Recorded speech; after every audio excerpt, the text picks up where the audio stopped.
الرحمن الرحيم الحمد لله رب العالمين، والصلاة والسلام على سيد الأنبياء والمرسلين محمد وعلى آله وصحبه أجمعين. أما بعد، فإن أصدق الحديث كتاب الله، وأحسن الهدي هدي محمد صلى الله عليه وسلم، وخير الأمور عبادتها، وشر الأمور محدثاتها، وكل محدثة بدعة، وكل بدعة ضلالة، وكل ضلالة في النار.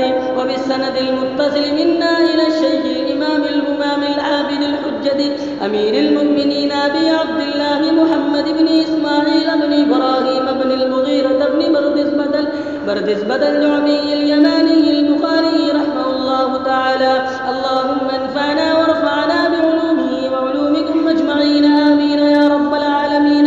أنه قال: وبه قال حدثنا يعقوب بن إبراهيم قال أخبرنا إسماعيل بن علية قال أخبرنا عبد العزيز بن صهيب عن أنس بن مالك أن رسول الله صلى الله عليه وسلم غدا خيبرا، فصلينا عندها صلاة الغداء بغلس، فركب النبي صلى الله عليه وسلم وركب أبو طلحة وأنا رديف أبي طلحة، فأجري نبي الله صلى الله عليه وسلم في زقاق خيبر، وإن ركبتي لتمس فخذ نبي الله صلى الله عليه وسلم، ثم حزر الإزار عن فخذه حتى إني أنظر إلى بياض فخذ النبي صلى الله عليه وسلم.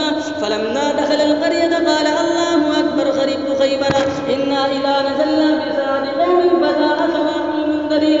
قال: ما تلا أن قال: وخرج القوم إلى أعمالهم فقالوا محمد. قال عبد العزيز: وقال بعض أصحابنا: والخميس يعني الجيش.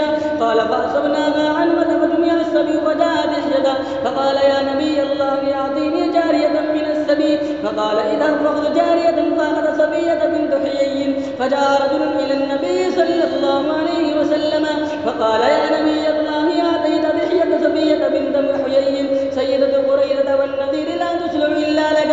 قال: ادعوه بها. فجاء بها، فلما نظر إليها النبي صلى الله عليه وسلم قال: خذ جارية من السبي غيرها. قال: فاعتقها النبي صلى الله عليه وسلم وتزوجها. فقال له ثابت: يا أبا حمزة ما أصدقها؟ قال: نفسها اعتقها وتزوجها، حتى إذا كان بالطريق جهزتها له أم سليم فاتتها له من الليل، فأصبح النبي صلى الله عليه وسلم عروسا.